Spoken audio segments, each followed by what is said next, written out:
Hello, welcome to Manor Hill Productions Live. I'm your host, Bill Satterwhite, and today on our first episode of Manor Hill Productions Live Season 2, we'll be taking a look at Expo by Design. And what does that mean?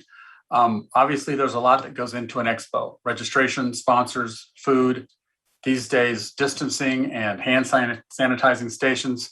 But today, let's design an expo. What does it look like? What's the attendee experience? What does the expo floor say about your event, your organization, and your industry? Yes, we're asking a lot of your expo, but so are your attendees. They're walking the aisles and they're thinking, even if only on a subconscious level, am I right now at the center of my industry where I need to be to learn everything I can learn in 2 days? Does this event have for me the people and the tools I need for success in 2022? So today we'll be taking it to where the carpet meets the concrete, and we're going to talk to the creative thinkers and designers who can take a giant empty space and turn it into a wonderland of ideas and experiences. But first, let's hear the client perspective. Here's Kirk Beverwick, Operations Program Manager and Store Experience for 7-Eleven.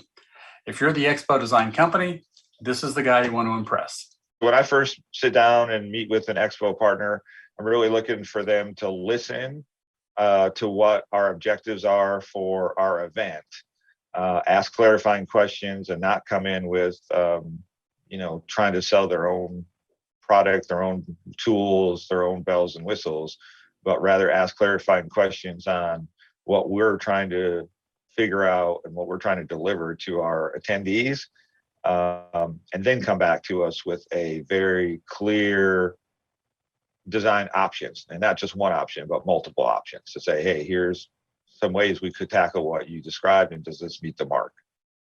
Okay, so we've established that expo design should be innovative, communicative, engaging, and fun. So let's spend the next 40 minutes or so talking about how to do that.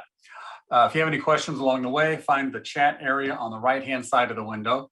Send us your questions, and we'll get to as many of them as we can during the last 10 or so minutes of the program. Our first topic is design to impress. And as you just heard, clients do want to be impressed, and they want their attendees to be impressed. Whether you're working with a legacy general contractor, a traditional audiovisual company, or a multifaceted agency like Manor Hill Productions, you want to make sure you're inviting your attendees to an unforgettable expo experience. On that note, our first guest is Chuck Orris, Manor Hill's Senior Vice President of Expo Services. Chuck, how are you? Hello. I'm well, thank you. And thank you for allowing me this opportunity. Absolutely. Thanks for joining us. I believe you're in Convention City right now, Las Vegas? That's true. Sunny Las Vegas. Beautiful day today. All right. Chuck, you've designed and been responsible for and been part of lots of shows. To this day, what still gets you energized? What's the fun part for you?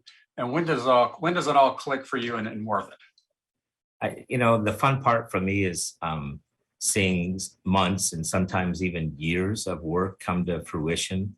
A lot of close communication, intimate conversations with ideas and ways of enhancing the attendee experience, and just that relationship building with the customer, and ultimately delivering beyond their expectations, meeting or exceeding their expectations. And that's the fun part. Good. Well, let's talk about some of the ways to do that. What are some of the ways that, in your experience, that have really paid off, that really got clients excited? What are some of the surefire hits that always seem to work? Yeah. One concept I think that's real important, particularly with the expertise of a company such as Manor Hill, leading with audiovisual and bringing audiovisual and particularly lighting into the exhibit hall. It's just a great way of highlighting certain areas or dropping certain areas away.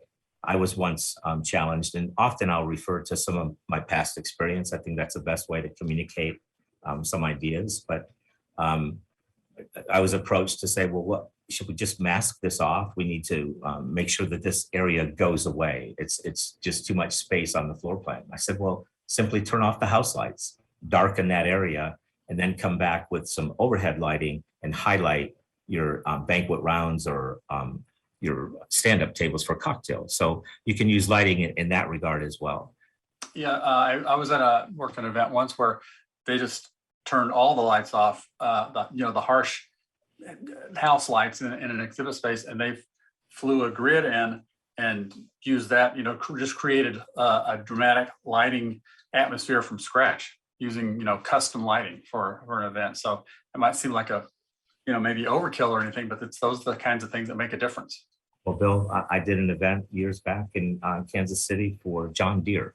Okay, John Deere, everybody knows, is the bright green tractor with the yellow stripe. So John Deere wanted to accent that yellow stripe. They turned off all the house lights in a 200,000 square foot exhibit hall and relamped it with lights that would cast a yellow hue to accent the yellow stripe on the John Deere tractor as they paraded them on white carpet down the center of a column-free hall. So yeah, lighting is just so powerful, very powerful.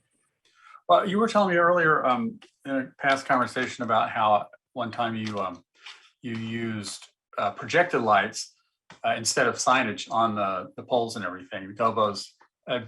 Tell me how that went. Yeah, I was fortunate to work with a number of gentlemen. They were actually magazine publishers from Manhattan, and they brought to Las Vegas, of all places, the World Gaming Congress. So I'm dating myself, but this goes back some time ago. We worked with Verilight nationally, and Verilight is just as it sounds. It's a variable light fixture that's robotically controlled through a central panel. So we went out on a limb as early as 1995 and did an entire event with robotic lighting where we actually had moving graphics projected on the walls of the convention center. For instance, shuttle bus, and a shuttle bus would drive by, and then the hours for the shuttle bus would be right behind it on a motion graphic. So we used the robotic lighting to gain attention to the messaging that we were trying to deliver to the audience. It caught the attention of the building manager. The general manager of the Las Vegas Convention Center was so enthralled by how it worked that he was looking to make permanent installations where we had set up our cameras. Just because there was no damage that would be done to the building, and it really offers a lot of flexibility. We had morning graphics when we talked about coffee breaks or sponsors, and then in the afternoon we ran different content. All you have to do, instead of taking down huge banners and trying to replace them during the day or throughout the evening, you can do it on the fly, just simply from a control panel, change all the copy and do different robotic graphics. Mm-hmm.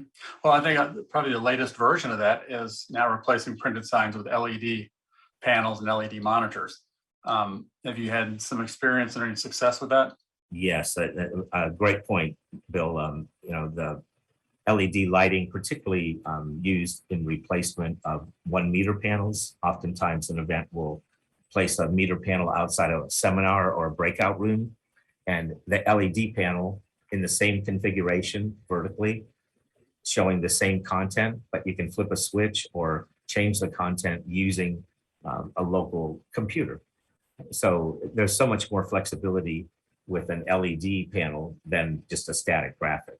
And they're really, when you put it all together and network them, they're very cost competitive with a static signage, because often static signage has to be changed maybe by the second or third day in the event. So you're actually doubling your cost.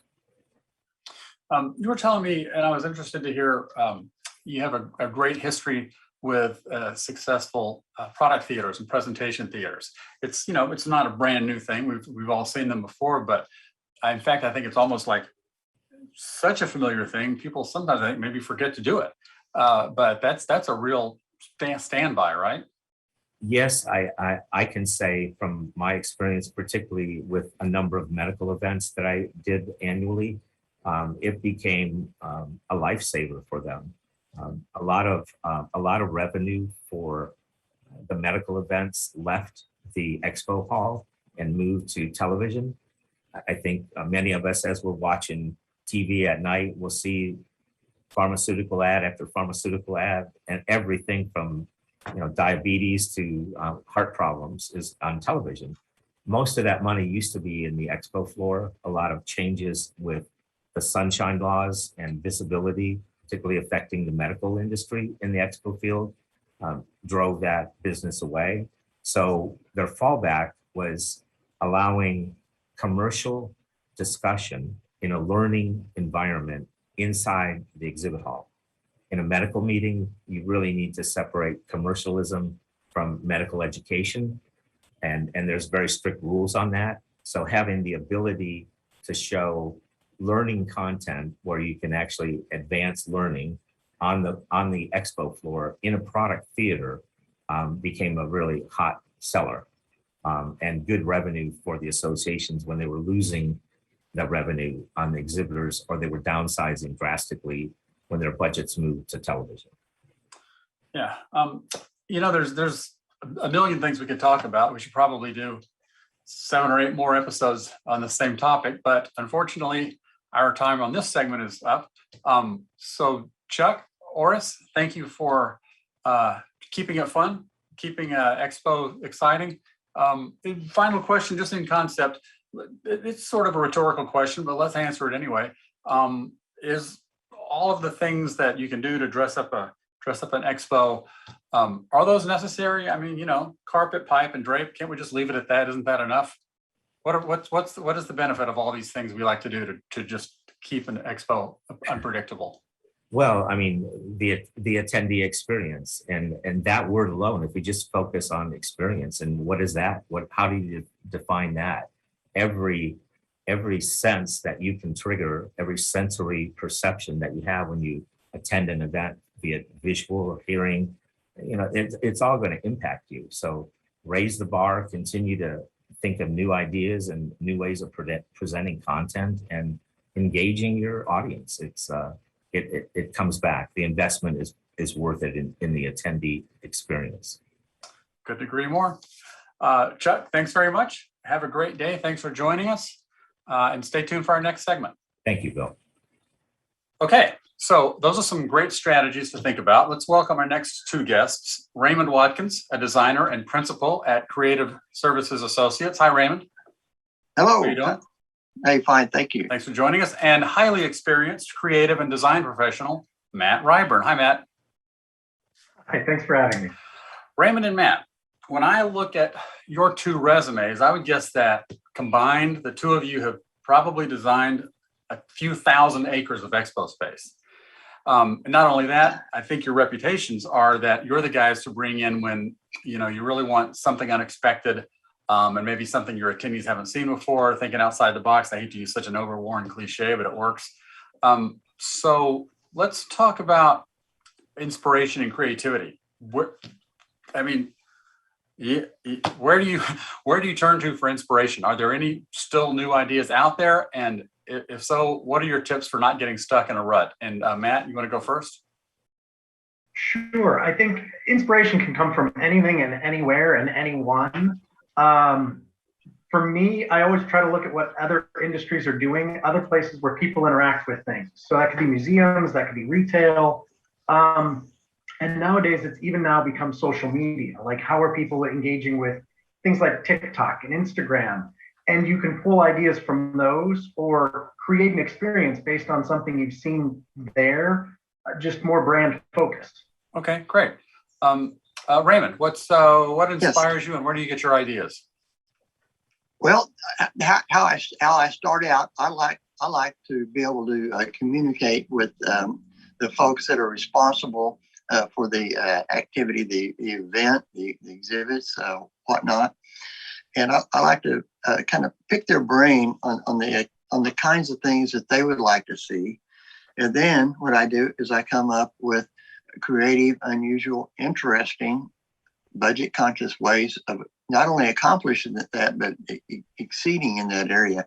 And I think one of the primary things is be able to attract the attention of the attendees and actually connect with them, which is very important. And you can do that in many ways. And the first way that I like to start out with on a lot of events is, for example, have a greeter at the airport or at the front of the convention hall, that is, obviously with the client's company or with the event. So they feel like, oh, I'm important. They recognize that I'm coming here. They're welcoming me. They're being nice. They're cordial. They're helping me find my way. I don't have to look around and see what level is which way to go and all that. Yeah, I like the idea of the airport because they get off the plane and they go, okay, when I get to the event, no, you're already there. It's almost like the event's already started as soon as you get off the plane to get your bag. So that's kind of cool. And it doesn't cost you much. Yeah, that's a low cost, just expanding the event. Let's take a couple minutes each and talk about your greatest hits. Matt, you first give us a tour of an event where you pretty much had you got to do what you wanted to do, and it worked out great, and the client loved it, and there was tell us especially if it had something kind of unique or different about it. I was going to say, I don't think there's ever been something that I got to do everything I wanted to do because there is a thing called budget. So one event I worked on, which turned out really quite well, what ended up happening is just due to an acquisition with the company, their normal event, which we usually take 8-9 months to plan, and we work with the marketing group hand in hand to plan every little nook and cranny of the event. Due to the acquisition, there was questions of whether the event would ever happen. So when it was decided the event was going to happen, we were probably cut in half with the amount of time we had to develop the event, and not only that, but probably half the budget. So working hand in hand with the marketing group, within a week, we basically came up with a solid floor plan and the overall idea of what the event would be. And it was a much more catered event than what had been happened in the past, to where in the past, they just used to take over a convention hall and they'd have a floor plan, so very similar to any trade show. What we did with this one is we created it almost like a museum experience, to where they had a specific path. Actually, it was 2 paths, but there was a very specific path that got them in and out of the event. So in essence, it forced them to walk past areas and initiatives that they normally wouldn't because of the typical trade show pattern that exists. So it turned out quite well. All the corporate initiatives that normally never get to see people had people stop because they never even knew these things existed, just because they were usually relegated to some not high traffic area because they wanted their major brands and products to be the focus, which in this case was. We just created a very simple entry with a huge LED screen, which was playing videos and advertisements and almost kind of a pre-excitement thing. You were split off to go one of either left or right. And by doing that, you kind of snaked through different areas, which led you to this large open section where the major brands were, the big major focus, and more entertaining areas were a large stage and a large of the large affiliations were. Okay, cool. So you took a limitation and turned it into an advantage. I think I saw that on a t-shirt somewhere. Should be anyway. Lemons and lemonade. That's beautiful. That's what all designers do. Yeah. Okay. Yeah. A lot of times a restriction can breathe life into the creative process. Raymond. Yes. What's an event that do you remember that really stands out that was a big success and that you were really proud of?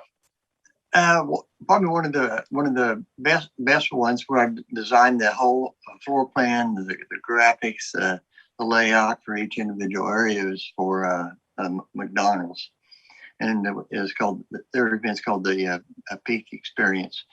But we kind of renamed it as Studio One, and the idea was that the attendees, when they came to the actual Las Vegas Convention Center, they were actually going to a movie studio. And so every area of the event actually reinforced that thought of being in a movie studio.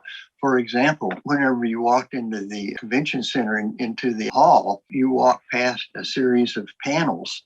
Some of them were backlit, but they looked like the backside of a stage set that you were walking into, with the braces going on the floor and the sandbags, and then different types of equipment and all the things you see behind the curtain. Folks could visit areas that were actually separate studios. For example, one was called Profitability Service, Studio Service. One of them was called Power. All of these areas were like breakout sections, but they were actually in the exhibit hall. We got the red carpet going into them, and everyone's badge for going into the event that they received, like on a credit card, was like an all access badge. And so we took the theme and carried it all the way through. And then we even rented out one of the hotel's swimming area and cabanas for a nighttime event. And we brought our portable studio in. Yeah, well, that's great, because I like the idea of really weaving the theme throughout every aspect, and that's something we're going to talk about later in this program too. So that's cool. We're out of time for this segment.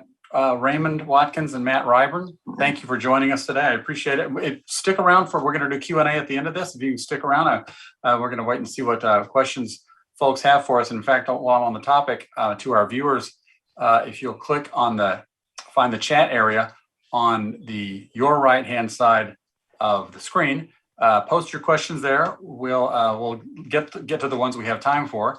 And again, thanks for joining us, viewers, and thanks for joining us, Raymond and Matt. We're not finished yet. Everyone stick around, but Raymond and Matt, we say goodbye. Thanks very much. We'll see you later. Okay, in part 3 of Design to Impress, we are fortunate to welcome 2 more creative thinkers, Sid Curtis, Creative Director with Manor Hill Productions, and Richard Anderson, Vice President of Strategy and Experience Design with Shepherd. Sid and Richard, welcome. Thank you. Thank you. Let's start with the creative process. When you're first sitting down with a client, they have an event, they want it to be great, of course. What's the discovery process that helps get your creative wheels turning? Because everyone says we want a great event. How do you determine what they mean by great? It's different for everybody. Sid?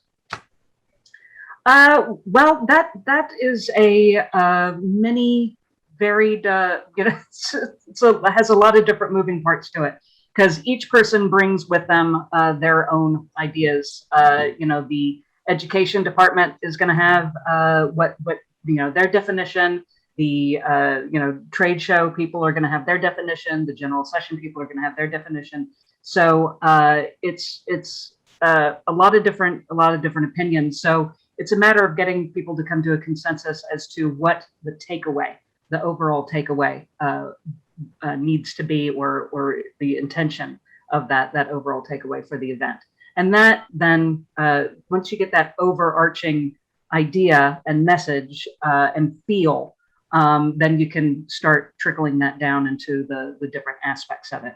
But it's really important to get everybody on the same page, so to speak, at the top, just so that you are starting from common ground. Yeah, Richard? Yeah, I would agree completely. It is about understanding. I like to call it interrogation and empathy. It really is about digging deep and then really gaining an understanding of what success looks like. I mean, it's obvious, but you can't be successful unless you know what success looks like. And that's for all the constituents of the event, whether we're talking about exhibitors and sponsors, attendees, and the host organization. Everyone has to be successful. So it is about understanding, I say from a behavioral point of view, what do we want people to be able to do better as a result of having participated? Yeah, well, I mean, that's a good point. You mentioned the attendees, because we get very focused, of course, on pleasing the client. I mean, that sort of goes without saying, but you can get kind of wrapped up in that. What does the client want? How can we make them happy? How hard do you have to work? This is a good question for both of you. How hard do you have to work to remind yourself that, I mean, honestly, the ultimate audience is the attendee. This is all set up for them. How do we remember to keep that in focus, and how do we remind the client to keep that in focus too? Because client's personal preferences a lot of times, hey, here's what I want, and I sort of forget about the attendee. Sid. Well, I approach a lot of this from a sociological standpoint. I'm a amateur social scientist, and so a lot of it is gently reminding the client, how they're if we do it this way, the attendee is going to have this experience. If we do it that way, the client might have a slightly negative experience, and just trying to gently remind them about how their decisions affect the attendees. And it it's a day it's a dance. It's you need your client to be happy, but you also want your client to get the absolute best return on investment. So it's a matter of really collaborating with them and trying to help them make the right decisions. I agree completely, Sid. It's also why it's important to, really employ a strategic process up front where you really define what success looks like and you mutually agree collaboratively, as you say, with the client, this is what success looks like and this is our approach. And strategy then really becomes your shield and your sword with your client. It helps you fight for those ideas that are right for the audience, but then also shield off those that don't fit within the strategy that you mutually agreed to. Mm-hmm. Yeah. Well, Richard, let's talk about some of the great ideas you've been a part of with Shepherd or that you've seen Shepherd deliver.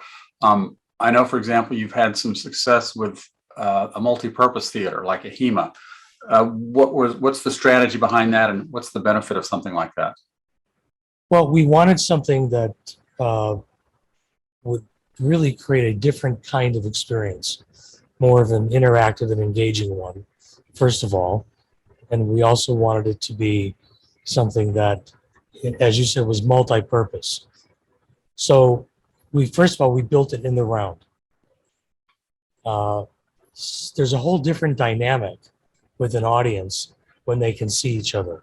If they're just sitting straight theater, they're really just focused on the backs of heads and your stage. If they can see one another, they react entirely different from an emotional point of view. And then from a multifunctional point of view, using RF technology, we could divide that stage up in the center. And then just by using RF, we can have multiple sessions going on at the same time. Okay. Let's talk about a mainstay for almost just about any exhibit spaces are the social areas, quiet areas, lounge areas, dining areas. How do you, Sid, how do you integrate those into the design, not make them just sort of an afterthought, but make them part of and take advantage of the theme, the colors, the design of the venue? Through your choice of soft surfaces, of colors, of shapes, to keep them thematic. You don't have to have the theme logo printed on a pillow, and you can. But as long as if the logo's a circle, then have circular ottomans, have chairs that have curves to them. If your logo is more of a triangle, you find angular furniture. So if the furniture shape matches the shape of the logo, that reinforces it. And then if your colors reinforce the colors of the logo, that's another way to just visually tie everything together. And then if you can have a thematic element, maybe in the carpet or coasters on the tables, or some little thing that then does that final stitch of visual connection, then that's how you keep your brand intact in those more social areas. Okay. Well, I know those are a big purpose of some of those areas is networking. And Richard, I know you have some really good thoughts on networking.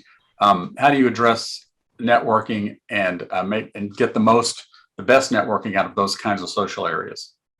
Well, again, I think it goes back to having a real understanding of what networking means to your attendees. What are their goals for being there? Different event types, different audiences have different objectives for wanting to network. So it's an integral part of the design process, in addition to how things look and feel and flow. What is it that we're trying to enable? Are we trying to enable Matchmaking. Are we trying to make things topical? Do we want to integrate some self-paced learning that Sid referred to within those environments? What is going to help stimulate and create the kinds of conversations that the guests want to have? Well, Richard, tell me, I know you've had some luck with specialty pavilions, I think is what you like to call them. Tell me about the strategy behind those and how a couple of those have worked for you. I think like FMI Connect is one I'm thinking of. A number of different reasons to do them. For me, it's always important for the participants, for the attendees, to be able to easily find what they're looking for. So in some instances, we've taken like exhibitors or service providers, and we've put them into a showcase area. And then also within that area, have integrated a little hospitality area and a small theater where we could rotate out the exhibitors in that area with brief 10-minute presentations. So it's a way for attendees to kind of get everything they need in one area. Another reason we've been using showcases lately is because of COVID. International folks, exhibitors are unable to get to shows. A lot of companies have travel restrictions. So what we've been doing is we've been setting up interactive kiosks with live video. And we can bring in as many exhibitors as you want within that showcase area, and still be able to meet with customers and provide customers with information. Okay. And Sid, I know you had some success being part of a similar design that Manor Hill Productions used for 7-Eleven conference with the round design and those sort of Stonehenge monolithic looking structures, but instead of printed, I believe they used LED panels and LED surfaces that were, of course, changeable and bright and vivid. How did that work out, and what was the success with that? I assume it was successful. Yeah, it was well received. So to us, if people are talking positively about it, and that's successful. So it was an independent learning situation. So whereas it did not have the little showcases, the stages that Richard was talking about, where people could actually present, which is a great idea. The video on the towers allowed that content to get out there, but in a self-serve manner, much like 7-Eleven is. You go in, you get your own stuff. So here, they're used to going in and getting their own stuff. So we were able to serve up the content in the way that they're used to consuming.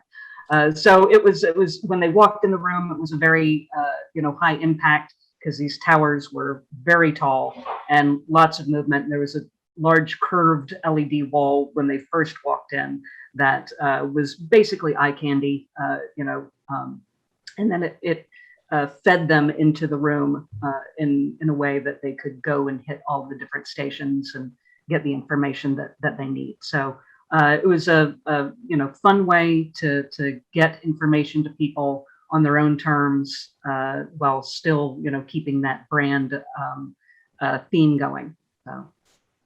If I can just add a thought to that. Go ahead. Yeah, go ahead. Scale. You talk about how high they are. I think it's important when you design your floor plans to really think about landscape and topography, to really allow people to find what they're looking for, and also create a little bit of visual interest, so everything is not exactly the same. Yeah, that's a good point. It is visually interesting. Just kind of keeps you on your toes. All right, well, good. Sid, great analogy with 7-Eleven, serve yourself education, serve yourself Slurpees. Perfect. Well, thanks guys for being here and being part of that. Sid, don't go anywhere. We're going to switch gears and talk about designing for impact. Richard Anderson with Shepherd, thanks for joining us and sharing your great ideas. And we hope to talk to you again soon. My pleasure. Thank you so much, Bill. Thank you, Sid. Okay, so you've impressed your attendee and hopefully your client. Now let's talk about successfully delivering the message, designing for impact. there is, I think, a continuity that sometimes gets overlooked. So let's talk about maintaining continuity of style and design throughout the event. And I know you're probably saying, yeah, well, we do that. We got the theme colors and this year's event logo, and it's on the aisle markers, and it's on the lanyards, and it's on the big banners out on the walkways. But is that enough? Well, Sid, if it was, I wouldn't ask the question. So let's welcome our next guest, Chris Patch. Chris. Hello, Chris. Chris is the director of creative at Shepherd. Chris, welcome. Thank you, Bill. Thank you, Sid. Good to see you. What I'd like to dig in today is the idea of fully connecting the expo with everything else at the event, the common areas, the general session, the breakouts. Most of the time, different people are in charge of all of those different components at an event, and they're often designed and built in silos. So the expo can look one way, and the general session ballroom can look another way, and the breakouts are something else. So one, does that really happen? Two, does it matter? And three, if it does matter, how can we bridge the gap? So Sid, first question to you, is isolated design, isolated between all of these areas of an event, a common thing? Is it a problem? Not a problem, Sadly, but yes. Yeah, sadly it is. It's a big problem. A lot of times you have one department that drives the event, or you have different companies taking care of the different aspects of the event. You have one company that's doing the expo, you have one company that's doing the AV for the GS, and probably the breakouts, but even with the breakouts, it's a different team. So you really do have these at least 3 big tranches of people that may all work for the same company, but all have different directives and initiatives and ways of going about things. So sadly, it's a very, very common occurrence that you will have a huge disconnect between the different aspects of your event. Chris, what's your experience with this?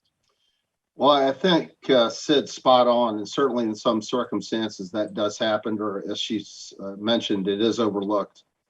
What we try and do months out, usually as early as possible, either with an existing or a new client, we'll engage them in what's called a design summit. And that's a proactive meeting, usually called upon with a national sales manager or account executive and the Marcom staff and the other key stakeholders with the association or group that we are going to be designing for.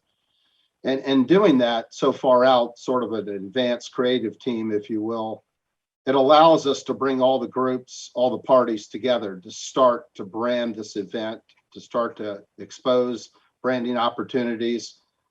It's just a great meeting and a great way to have discovery about all the different components of the trade show, of the convention, of the event itself, to make sure we're off on the same foot and carry it all the way through the event staging. Okay. This will seem like an obvious question, or a question that doesn't even really need to be asked, but let's do it anyway. Sid, why is this important? Why is it important to align all of these and get all these different components of an event on the same page? Well, the main thing is to make it memorable, to make it have a lasting impact on your attendees. To have a consistency throughout all the different aspects of your show makes it sticky. It makes it resonate with people, and stay there and make it memorable. And it doesn't have to be overboard. Just having consistency of color, of shape, of font, just making sure that everything you do, every choice you make is sticking to either the brand or the theme.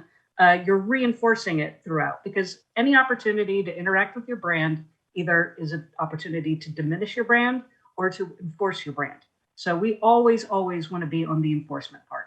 And when I say brand, I mean either if you have a theme, your theme, or if you don't have a theme, your brand. Because if you don't have a theme, your brand is your theme. So it's just very important, just from a purely human context, the way that we perceive things. We have evolved to take very small amounts of information and make something out of it. And that goes way back, to having to know that a striped animal with orange stripes might want to eat you, and a striped animal with white stripes, probably you want to eat it. So we have these quick ways of distinguishing color and shape, and that consistency can help reinforce our message.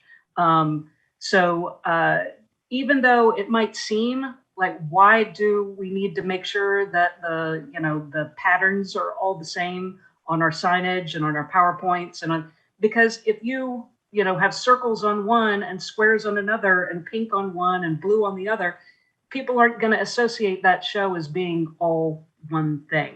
It's just going to get lost. And also, it's going to be difficult for people to navigate the space.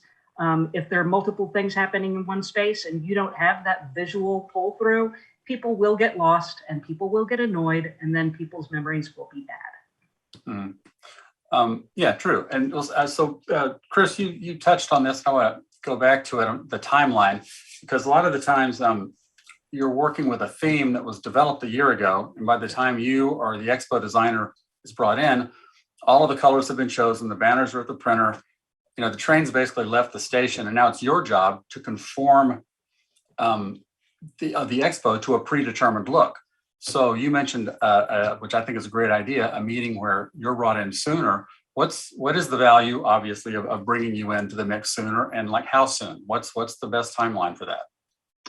That's a good question. A lot of it is dependent on the size of the account, the complexity of it, what's actually in place from a virtual, or as you spoke about, an existing marketing piece that's there, which usually starts with an online prospectus and then gravitates and evolves eventually into much more concentrated sponsorship driven ideas and designs. And then of course, the implementation of that on the show floor in a much larger format.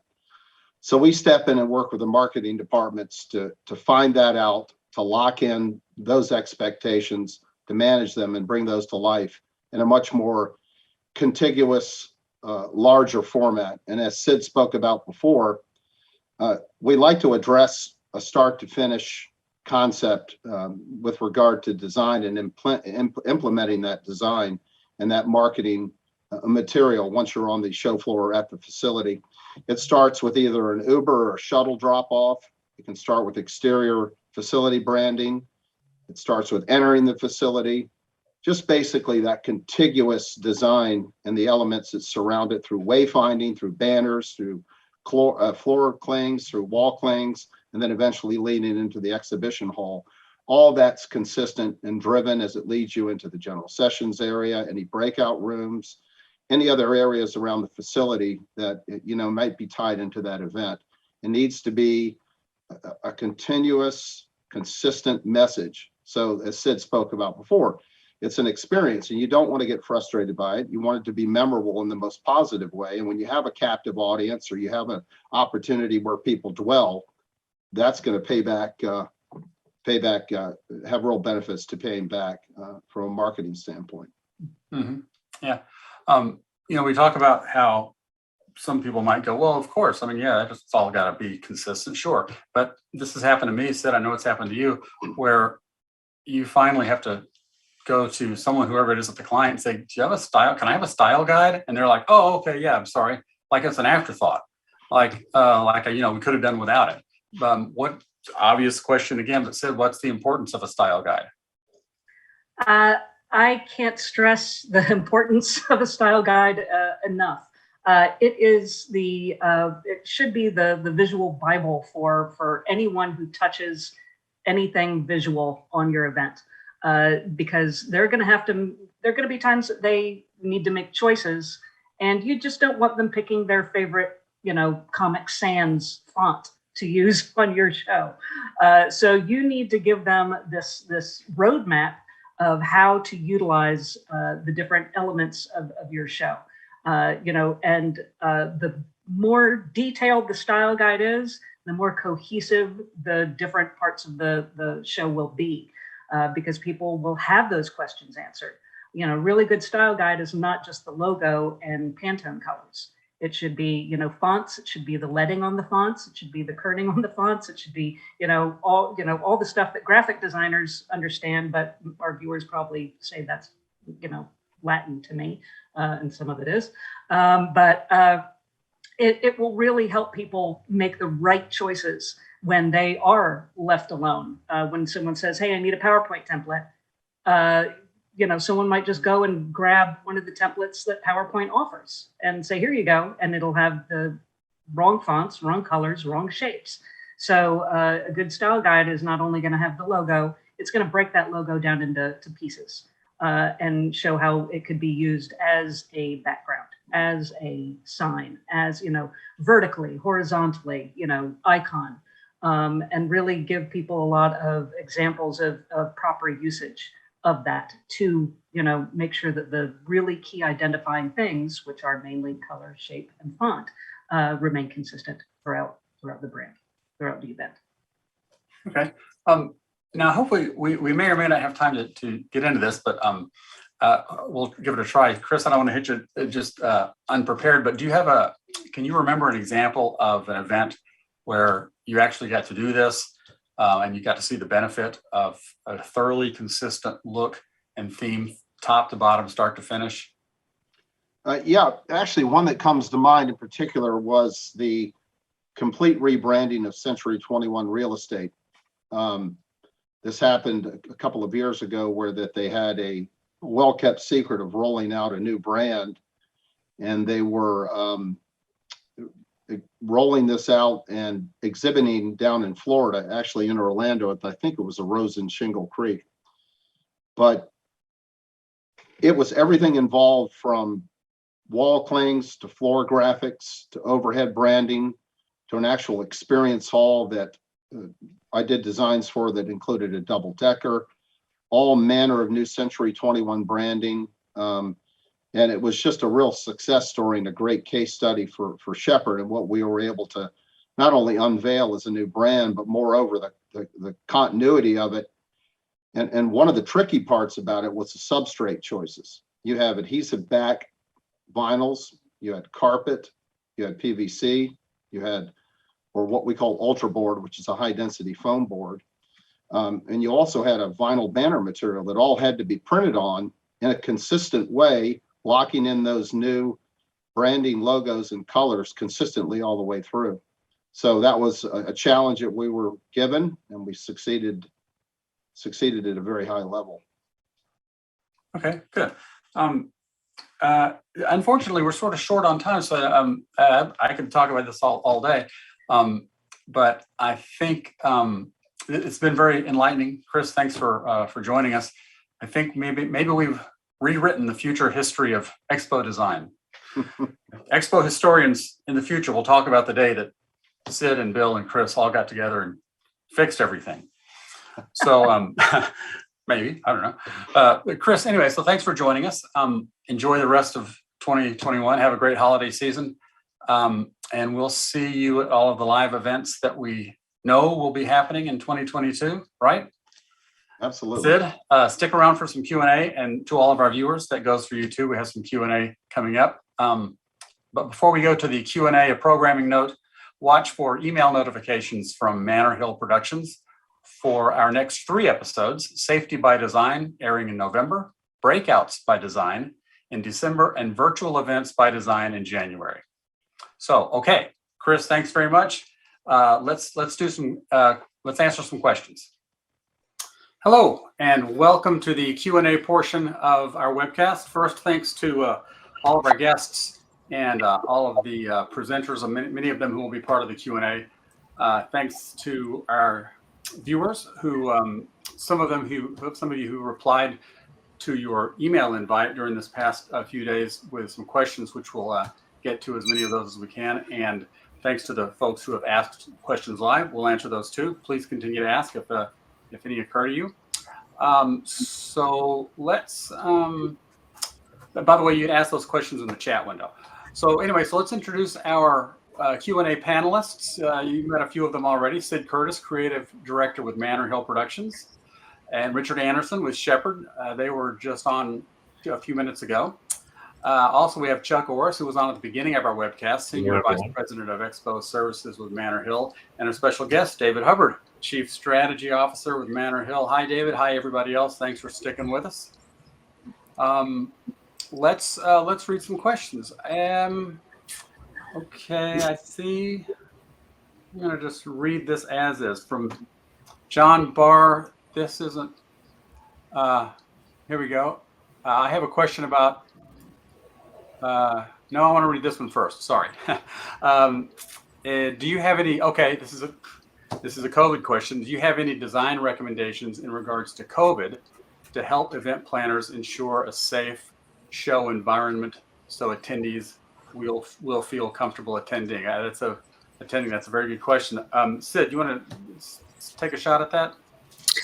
Sure. Yeah. And a lot of things that have become the norm in a lot of the places you go, hand sanitizing stations.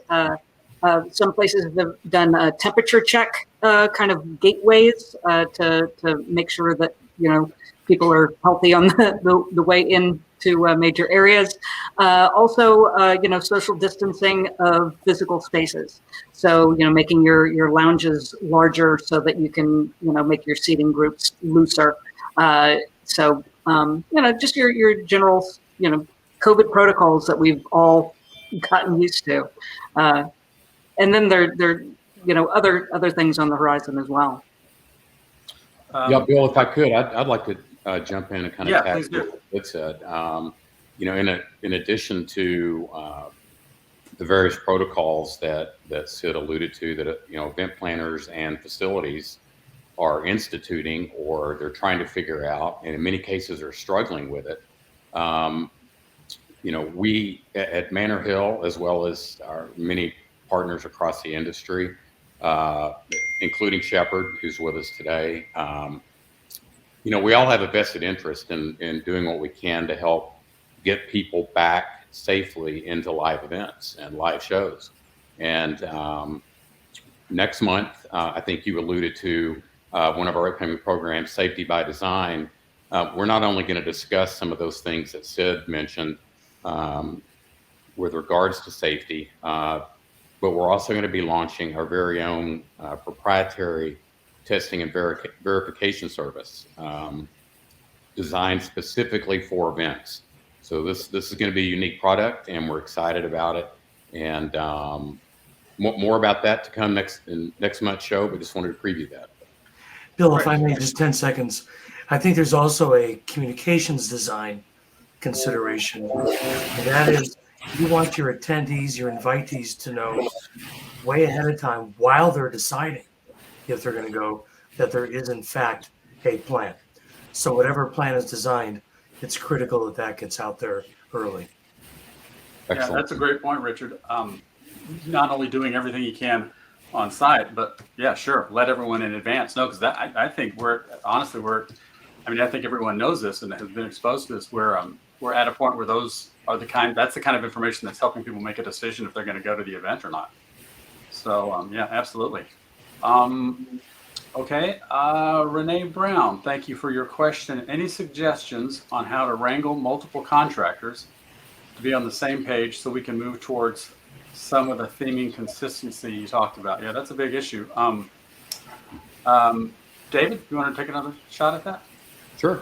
I would say at a fundamental level, all successful designs, and Sid kind of touched on this earlier, but all successful designs, especially those of the nature that we're talking about today, require a lot of coordination between all the stakeholders, internal and external, but there has to be a designated leader.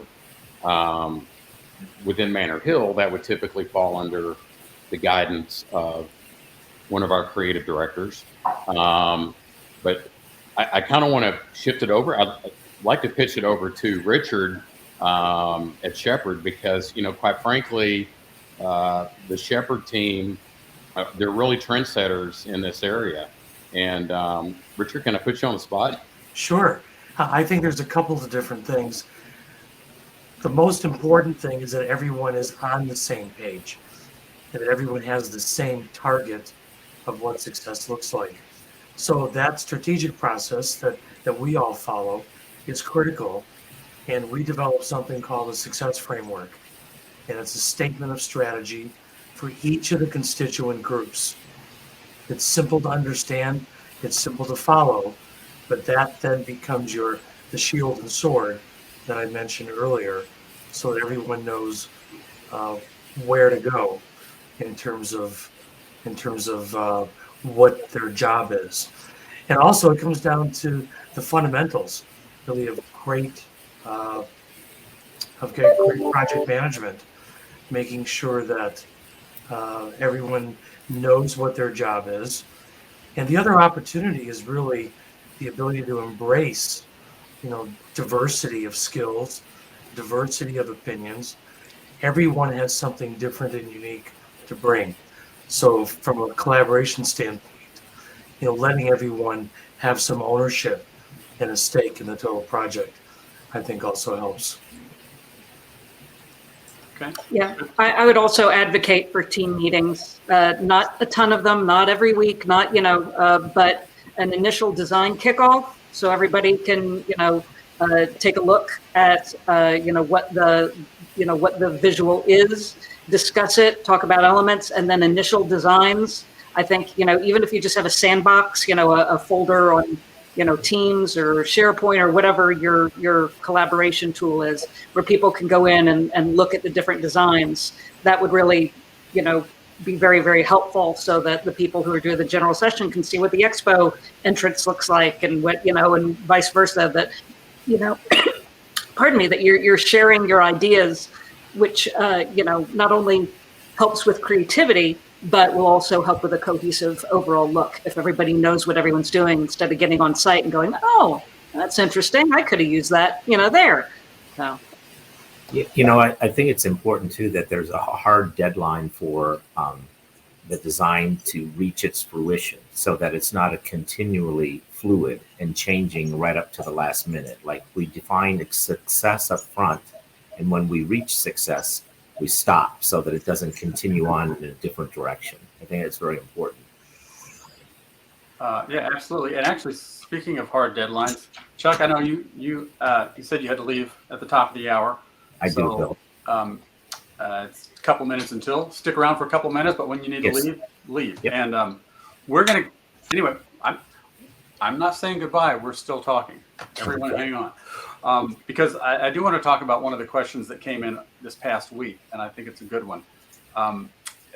This isn't really a design question, he says, but I was wondering if you could give an overview of how you could work with my association in the area of sponsorships and exhibit programs. He says that's not really a design question.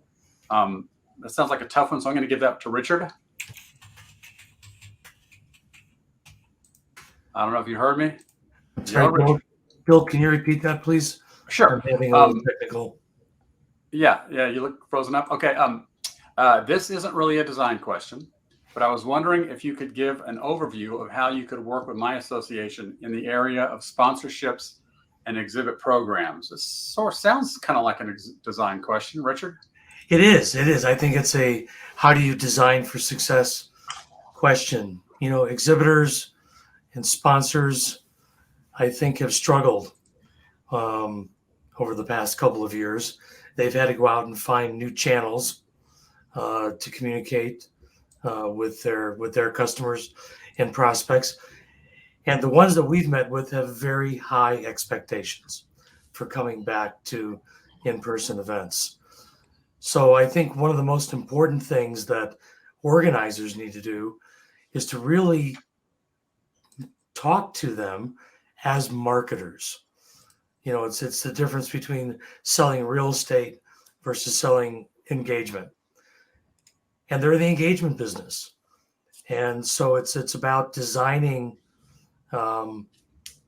active sponsorship opportunities versus passive ones. And also, Chuck and I had a conversation earlier about working with marketers on doing custom sponsorships. They may not like anything in the book, the sponsorship opportunity guide, but they may not tell you that. So I think you need to reach out to some of your higher end sponsors and exhibitors and give them an opportunity to design something with you that's going to fit their metrics. All right. Thank you, Richard. Who is, by the way, an accomplished ventriloquist. Fantastic skills. David, would you like to add anything to that? Well, I was just making a mental note that I saw, there's seem to be a lot of questions about programs and services and or exhibit sales programs. And I'll telegraph out that we've got programs scheduled through February. I think we're going to look at adding one specifically focused now on exhibit programs, exhibit sales, and sponsorships. I think this seems to be a hot topic. Mm-hmm. All right. This is a question. Actually, Chuck touched on this a little bit, talking about lighting and LED. What are some other ways to use LED on the expo floor? LED usually, of course, we see that a lot in the general session theater or ballroom for some of the big screens, the big, bright, vivid screens. But so, yeah, that's a good question. How can you use it on the expo floor? Because it is becoming more affordable and more commonplace. David, LED? One example comes to mind is, wayfinding and or replacing the traditional printed aisle signs, replacing those with LED. They can double as carriers of content. We can also pump color and texture into them, and tie that all into the environment. So that's one off the top of my head. Sure. Richard? Sid? I would just agree with David. It gives you another whole medium with infinite flexibility. So you can literally use it for anything. Yeah. Well, Sid, you talked earlier about, I think it was the training, 7-Eleven training area, and it was the big giant Stonehenge that was completely made out of it was LED walls inside and out, it looked like. So that's just in terms of just being able to change your message as opposed to a sign that went to the printer and now it's back and that's it. Yeah. David, do you want to say anything about, I just think a follow-up question would be, how do you balance, there's a cost balance. What are the pros and cons of, I can't think of the right word, supporting the cost of LED versus printed signs? Well, I mean, it's really not an apples to apples comparison, because you're really talking about going from something static to something totally dynamic. So, if your goal as an event organizer, event designer, is to create, a really incredible environment with lots of wow factor, I think you can find the money. And that's where I think, we'll delve into that. We can delve into that in more detail when we talk about sponsorships, because there's plenty of opportunity there for your big sponsors to underwrite a lot of that. So that's the way I would approach it, is from a sponsorship aspect, all depending on, of course, the association of the corporation and, where they feel their money's best spent. But I think that, the sky's the limit. And of course, we all have budget limits that we all have to work within, but there's no comparison right now to what the LED technology can bring to the show floor, whether it's the entrance unit, expo floor, general session, breakouts, what have you. Yeah. Also, if the organization has any kind of green initiative, it's a heck of a lot better to be using LED, that you're not putting, huge vinyl banners into a landfill. So anything any printed goods that you can replace with LED is going to, reduce physical waste. Also on, multi-day events, it'll give you the opportunity to change the content specifically for that day. So if people are coming to the same show 3 days in a row, they are, getting additional information. But, really getting rid of printed signage is, a big deal, because a lot of those graphics are not recyclable. Any of those vinyl banners and, that type of clings and whatnot, you can't recycle that. Yeah. Okay. Well, we are past our time. So let's say goodbye to everybody. Richard, David, Sid, thanks for hanging in there for the Q&A. Thanks for being part of today's webcast.